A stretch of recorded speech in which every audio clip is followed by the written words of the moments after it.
सबसे पहले ये बताइए कि मैं मनीष जी को पत्रकार मनीष कश्यप कहूँ कि नेता मनीष कश्यप बोलूँ? आप कंफ्यूज का है? हम कहियो पत्रकार नहीं थे, कभी नहीं थे पत्रकार, एकदम नहीं थे। यूट्यूबर यूट्यूबर थे। हाँ, यूट्यूबर अभी वो है। जिस मनीष कश्यप को हम जानते थे, वही मनीष कश्यप अभी भी है। वो मनीष कश्यप जब बिहार में दहाड़ते थे तो अधिकारियों की हालत खराब हो जाती थी। वो मनीष कश्यप जब एक रोड का रिपोर्ट दिखाते थे तो रोड बन जाता था। लेकिन आज मनीष कश्यप के जहाँ पर अमन जी को सपोर्ट करने आए हैं वहाँ पर 1000 भीड़ भी नहीं है।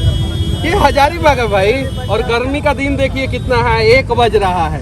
इतने ही लोग क्या कम हैं? लेकिन ना सोशल मीडिया पे मैंने पोस्ट नहीं ठीक है ना, मैं सोशल मीडिया पे पोस्ट किया था और ना मैंने कहीं खबर फैलाया था कि मैं आ रहा हूँ। पहला चीज।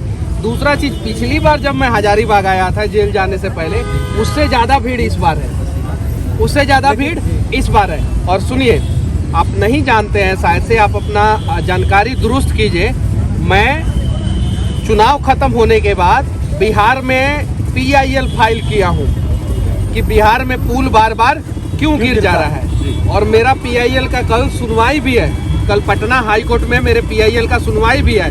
तो पहले भी मैं काम करता था, अभी भी काम कर रहा हूँ, लेकिन तरीका अलग अलग हो जाता है। मनीष कश्यप अच्छा सुनिए, मैंने भी अपना तरीका बदला, लेकिन पहले से ज्यादा अच्छे ढंग से अब हम लोग काम करते हैं। लेकिन मनीष कश्यप जिस प्रकार से लोगों के लिए पहले आवाज उठाते थे, जिस प्रकार से माइक उठा के रिपोर्टिंग करते थे, भारत के अलग अलग राज्यों में जाते थे, जो मुख्य समस्याएं होती थी वो दिखाते थे, लेकिन अब वो काम नहीं कर रहे क्योंकि अब भाजपा में शामिल हो गए। आप शायद से मेरा चैनल नहीं देख रहे हैं। अभी नहीं गिरने का वीडियो बना है आप? तब वो पहले का करते, ग्राउंड रिपोर्टिंग करते। वो ग्राउंड रिपोर्टिंग नहीं है, पुल पे जाके पुल का वीडियो बनाना, वो ग्राउंड रिपोर्टिंग नहीं है। सिवान में हत्या हो गया था, एक दलित भाई का हत्या जो है राजद के समर्थक कुछ गुंडों ने कर दिया था, वहां पे जाकर वीडियो बनाया था मैं। सिवान में ही एक कुशवाहा जी का हत्या जो है कुछ लोगों ने, रुको ना भाई, नारा लगाना, खूब नारा लगाया जाएगा एकदम, मैं भक्ति ही हूँ, ठीक है। तो मैं वहां पे जाके वीडियो बनाया।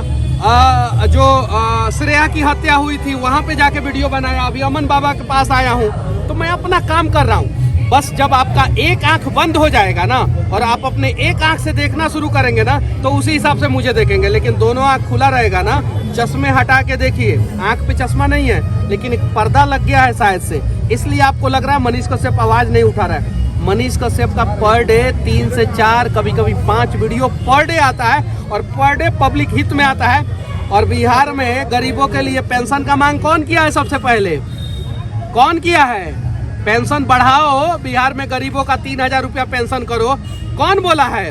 बताइए, बताइए ना, नाम बताइए ना, हमको नहीं मालूम। देखिए मनीष कश्यप। और आज मैं बाबा साहब अम्बेडकर के मूर्ति के सामने से कहना चाहता हूं कि झारखंड का भी हर एक बुजुर्ग जो 60 साल से ऊपर है, विधवा जिसका पति नहीं है, और दिव्यांग जो इसको भगवान ने शारीरिक रूप से असक्षम भेजा है, उन सब का पेंशन जो है वो कम से कम 3000 रुपया होना चाहिए। काहे मैं बोल रहा हूँ? काहे कि हरियाणा में 3000 मिलता है, और ये आवाज उठा रहा हूँ। आप काहे नहीं उठा रहे हैं? मनीष जी एक सवाल और, आपके खाली सवाल पूछिएगा। आपके मित्र हैं विपिन सर बिहार से, आपके पीछे पड़े हुए हैं, आप कुछ भी वीडियो पोस्ट कर रहे हैं। कहाँ पड़े हैं? आपके पीछे, मतलब आप आपको जवाब देने लग रहे हैं। कहाँ पड़े हैं?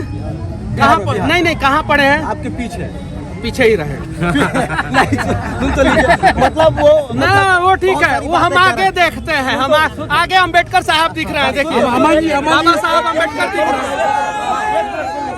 अमन जी, कैसा लग रहा है? बहुत बहुत आभार है भाई का। और ये राष्ट्रवादी लोग हैं, हम लोग राष्ट्रवादी लोग हैं, राष्ट्र हित के लिए आवाज उठाते हैं। मैंने लास्ट फेसबुक में पोस्ट विस्थापितों के लिए किया था कि विस्थापितों के लिए स्थानीय नीति के लिए अमन कुमार आवाज उठाएगा, और झारखंडियों का हक के लिए बात नहीं किया जाएगा। झारखंडी अपना हक अब छीनेगा, जिसके वजह से वहाँ की वर्तमान विधायक अम्बा प्रसाद घबरा गई, क्योंकि उसे पता है कि अमन कुमार कोई भी प्रकार का धरना प्रदर्शन करता है, विरोध प्रदर्शन करता है और अपने हक की बात करता है, वो छीन के लेता है संवैधानिक तरीके से। आज हमारे हाथ में बाबा साहब अम्बेडकर के द्वारा लिखित बाबा साहब का संविधान है, भारत का संविधान है। मैं संविधान को लेकर के आज बाबा साहब को माल्यार्पण करने जा रहा हूं। मैं बता रहा हूं कि यहाँ की स्थानीय नीति की जो बात हो रही है, विस्थापितों की जो बात हो रही है, यहाँ के विस्थापितों के लिए जंग लड़ा जाएगा और हम लोग जीतेंगे संवैधानिक तरीके से। आप लोग ये ग्राउंड लेवल से चीज मैं दिखलाऊंगा। 17 दिन जेल में रहे, कैसा रहा? क्या सोच रहे थे? क्या दिमाग में? बहुत अच्छा रहा, बहुत अच्छा रहा। राम जी ने मुझे जेल में मैं गया तो वहाँ किसी काज के लिए मुझे भेजा, जेल में बहुत सारी दिक्कतें, बहुत सारे बातें हैं, मैं आप लोगों के साथ शेयर करूंगा और वहाँ के मामलों को, मैं वहाँ के स्थिति को सुधारने के लिए मैं आवाज उठाऊंगा। आगे क्या रणनीति रहेगी? क्या राजनीति में उतरेंगे या फिर कुछ मैं और? धर्म की नीति में कार्य करता था, मैं धर्म की नीति में कार्य करूंगा। राष्ट्र हित के लिए मैं कार्य करता था, राष्ट्र हित के लिए मैं कार्य करूंगा और राष्ट्र हित के लिए मैं लगातार आवाज उठाऊंगा। और खास करके मैं तो भी आपको बता दिया कि मेरी नीति भी क्या है। विस्थापितों के लिए जोरदार बात नहीं करना है और ये जरूरी नहीं है विस्थापितों के लिए उनको हक दिलाना, विस्थापन की बात करना, स्थानीय नीति पर लागू करवाने के लिए नेता बनने की आवश्यकता नहीं है, विधायक सांसद बनने की बिल्कुल आवश्यकता नहीं। मैं बतलाऊंगा, मैं बताया ना कि हिंदुत्व का कार्य करने के लिए कोई संगठन चाहे कोई पार्टी ज्वाइन करने की आवश्यकता नहीं है। किया ना काम है, 40-42 साल मोदी का जुलूस पार किया ना, मैं किया। उसी प्रकार मैं बतलाऊंगा, बिना विधायक और सांसद बने मैं विस्थापितों का हक मैं कैसे दिलाता हूँ। सभी एकजुट हो जाएंगे और सभी झारखंडी एक साथ आवाज उठाएंगे और झारखंडियों के हित की बात होगी और हक मिलेगा। व्हील पावर होना चाहिए, मैंने अपने मनीष भाई से सीखा है, ये व्हील पावर होना चाहिए। 9 महीने तक इन्हें जब तमिलनाडु जब मैं मिलने के लिए जाता था, एक ही बात बोलते थे कि बाहर में पुल गिर रहा है, आप लोग क्या कर रहे हैं, क्या चेहरा दिखा रहे हैं, उस पर आवाज नहीं उठाया जाता है, उस पर धरना प्रदर्शन। मुझे लिटरली डांटते थे इस बात को लेकर। मैं सीखा हूँ और मेरी ये है कि मैं कहीं से कुछ सीखता हूँ। हाँ, तो मैं भाई से सीखा हूँ कि राष्ट्र का कार्य कैसे करना है। अब यहाँ का स्थानीय नीति के लिए बहुत नेता लोग नाटक कर लिया, विस्थापितों के लिए बोल लिया। सुनिए मेरी बात को, बहुत का बाइट आप लोग ने चलाया होगा, सब ने नेता किया, हमको बनाओ, हम आएंगे तो ये कर देंगे, हम आएंगे। मैं बोल रहा मुझे लाओ नहीं, मैं कुछ नहीं करूंगा, आम इंसान हूँ, लोगों को जोड़ूंगा, झारखंडियों को एकजुट करूंगा और झारखंडी जब एकजुट हो जाएंगे ना, जब बैठ जाएंगे ना, 7 दिन के अंदर सारा नीतियां लागू करो। अमन जी, एक सवाल, आप कह रहे हैं कि झारखंडियों को साथ लाएंगे, जब 60-40 वाली नीति की बात होती है तो आप साथ नहीं दिखते हैं, खतियान आंदोलन की बात होती है तो आप साथ नहीं दिखते हैं। मैं अभी क्या बोल रहा हूँ आपको, पहले मेरे बारे आपको कितना पता है? पहले क्यों नहीं थे? मैं तो अस्पतालों में जाके दिखलाता हूँ, वो तो बात आप नहीं बता रहे हैं। लोग, मैं फुटपाथों में जाके बता रहा हूँ कि फुटपाथों का महल को लूट करके वहाँ पे बड़े बड़े दुकानें चलाई जा रही है, ये भी तो मैं बता रहा हूँ, ये भी तो आप दिखलाइए।